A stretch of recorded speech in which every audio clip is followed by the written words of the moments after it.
Au menu de l'actualité ce soir, des journées d'échange sur les réformes politiques, administratives et institutionnelles se sont tenues à Yako. Objectif, permettre aux forces vives de la province du Passoré d'apporter leur touche à ces réformes. Les détails dès le début de cette émission.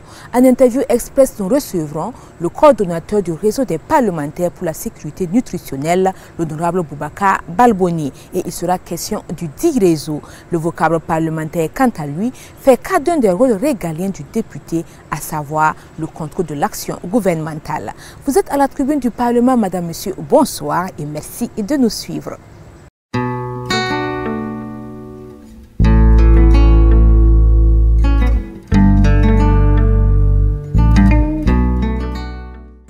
À l'initiative des premières autorités de l'Assemblée législative de transition, se sont tenues du 8 au 9 juin dernier à Yako, chef-lieu de la province du Passoré, des journées d'échange sur les réformes politiques, administratives et institutionnelles envisagées par le gouvernement. Cette rencontre a permis aux forces vives de la province du Passoré d'apporter leur contribution aux dites réformes. Plus de précisions avec Innocent Darankoum et Marie-Chantal Nkiema Kaboré.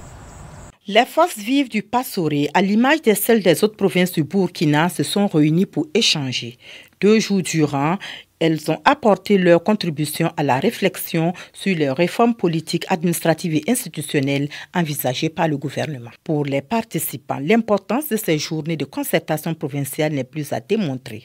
Nous pensons que ces échanges vont nous permettre de renforcer notre démocratie, vont nous permettre également d'adapter et de moderniser notre administration et par là accroître son efficacité et ses performances.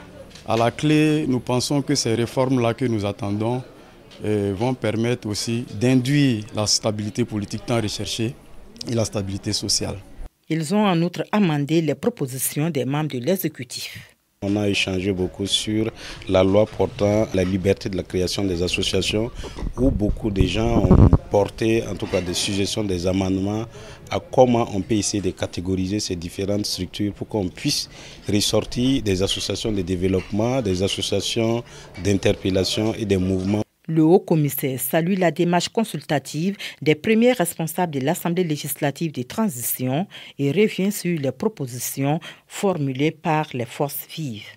Les propositions portent bien sûr sur celles qui ont trait au redécoupage administratif, notamment avec une prise en compte de la partie spécificité de la province du Passoré, avec l'espoir d'en faire le chef-lieu d'une entité territoriale beaucoup plus importante et aussi peut-être de travailler à ce que notre système éducatif d'une manière générale au plan national soit plus orienté vers la formation professionnelle et vers la ruralité à travers la production agro-silvo-pastorale. Les filles et fils du Passoré se disent confiants quant à la suite à donner à leurs propositions lors de la rencontre prévue entre les députés et les représentants des forces vives de chaque province au chef-lieu de région.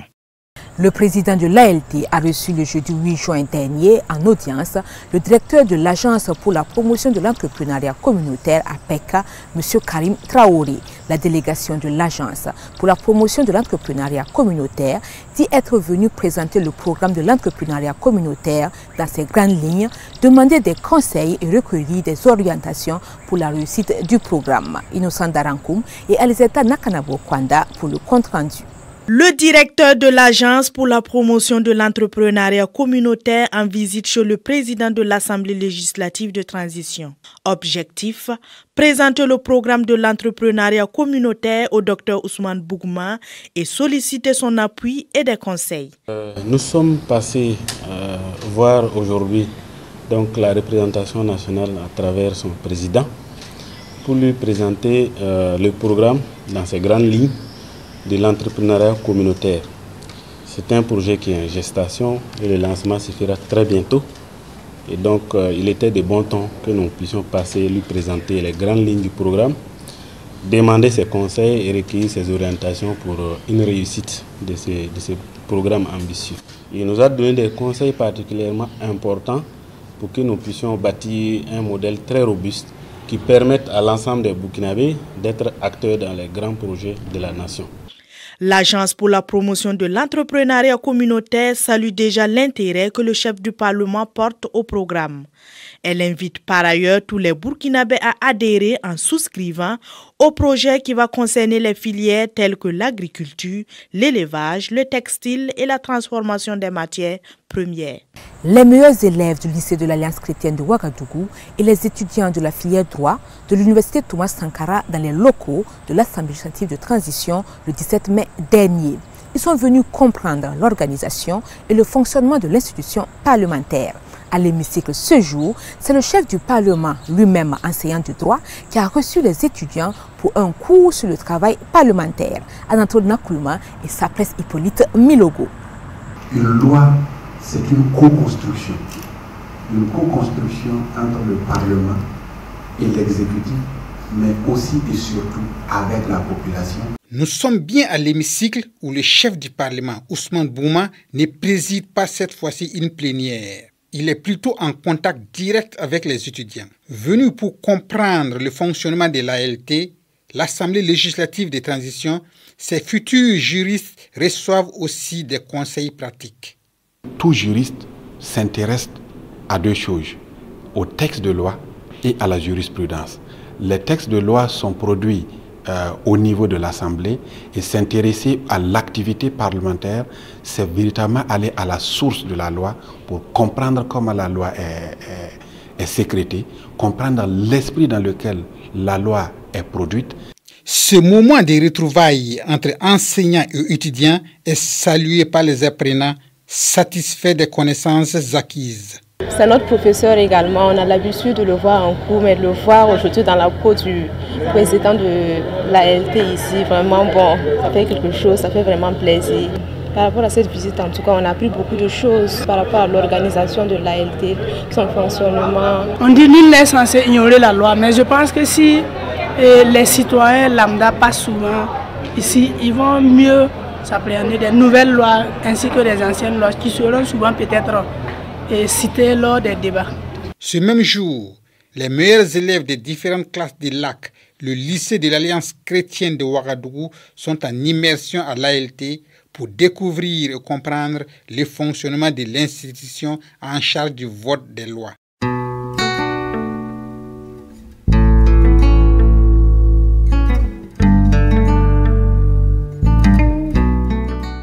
Je le disais en titre, l'interview express cette semaine reçoit le coordonnateur du réseau des parlementaires pour la sécurité nutritionnelle, l'honorable Boubacar Balboni.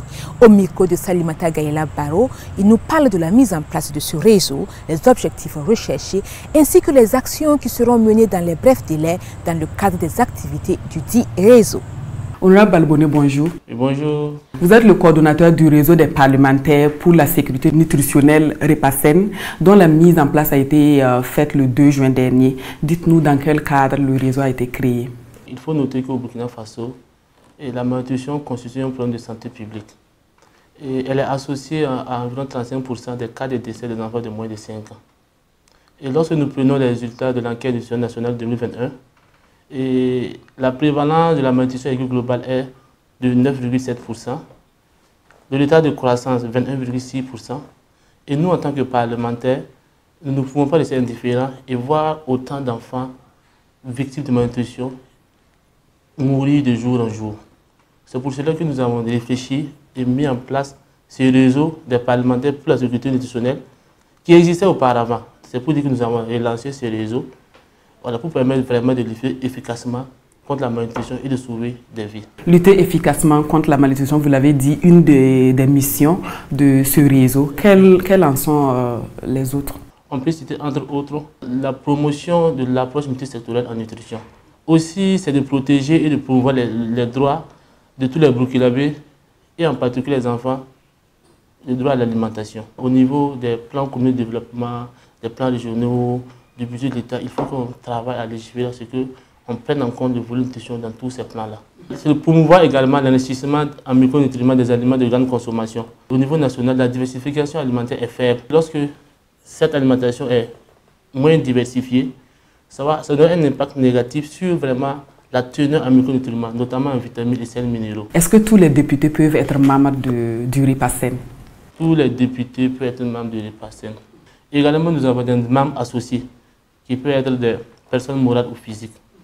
Et je l'ai dit plus haut, vous êtes le coordonnateur du réseau. Combien de personnes vous avez avec vous dans le bureau?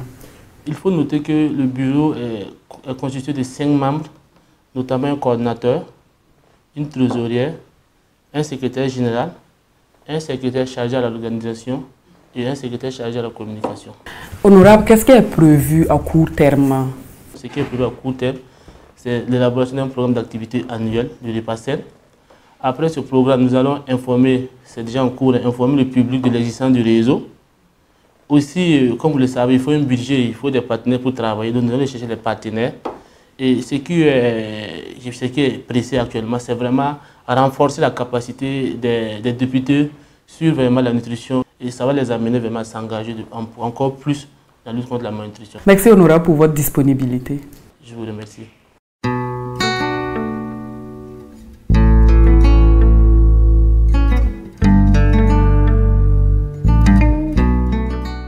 Le contrôle de l'action du gouvernement, c'est le sujet du vocable de cette émission. Quelle signification donner à ce rôle régalien du député? Par quel mécanisme les députés peuvent-ils contrôler l'action du gouvernement? En quoi consiste le contrôle politique? Suivons les réponses avec le chef des services des relations publiques de l'ALT, Honora Bationo. Le contrôle de l'action du gouvernement est un processus par lequel les députés, au nom du peuple qu'ils représentent, demande des comptes au gouvernement. Le contrôle de l'action du gouvernement constitue l'une des prérogatives constitutionnelles du Parlement en dehors du vote de la loi et du consentement de l'impôt. La déclaration de politique générale du Premier ministre devant les députés réunis à l'hémicycle est un acte de contrôle car le chef du gouvernement, en même temps qu'il vient étaler sa vision et son programme, s'assure que les députés sont en phase avec lui. L'exposé de la situation de la nation est un acte fort de contrôle du Parlement sur le gouvernement, encadré par la Constitution et par la Charte de la transition. L'Assemblée peut présenter une motion de censure à l'égard du gouvernement. Voici une autre forme de contrôle.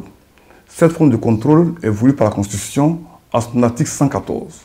La motion de censure est le principal moyen dont dispose le Parlement pour montrer sa désapprobation envers le gouvernement. La question de confiance est aussi une forme de contrôle politique, en ce sens que le Premier ministre engage devant l'Assemblée la responsabilité du gouvernement sur le vote d'un texte jugé d'une importance capitale. Le contrôle informatif permet aux députés de s'informer pour mieux agir. Le contrôle informatif se fait au moyen des actes ci-après. Les questions orales, avec ou sans débat, les questions d'actualité, les questions écrites, les commissions d'enquête parlementaire, mais aussi les missions d'information. Les questions orales adressées au gouvernement permettent aux députés de s'informer. C'est un véritable exercice de contrôle car derrière chaque question posée par un député, que la question soit posée avec débat ou sans débat, il y a toujours un enjeu. Les députés, à travers ces questions, portent les préoccupations que tous les citoyens se posent. La question peut être d'actualité aussi, en fonction de l'urgence du moment. Les questions écrites permettent aux députés de s'informer sur des sujets. Les députés ont ainsi porté des préoccupations de communauté à travers cet exercice de questions écrites. Le vocable parlementaire met un terme à cette émission. Tout le plaisir a été pour moi de l'avoir présenté. Rendez-vous mardi prochain, même canal, pour une autre émission.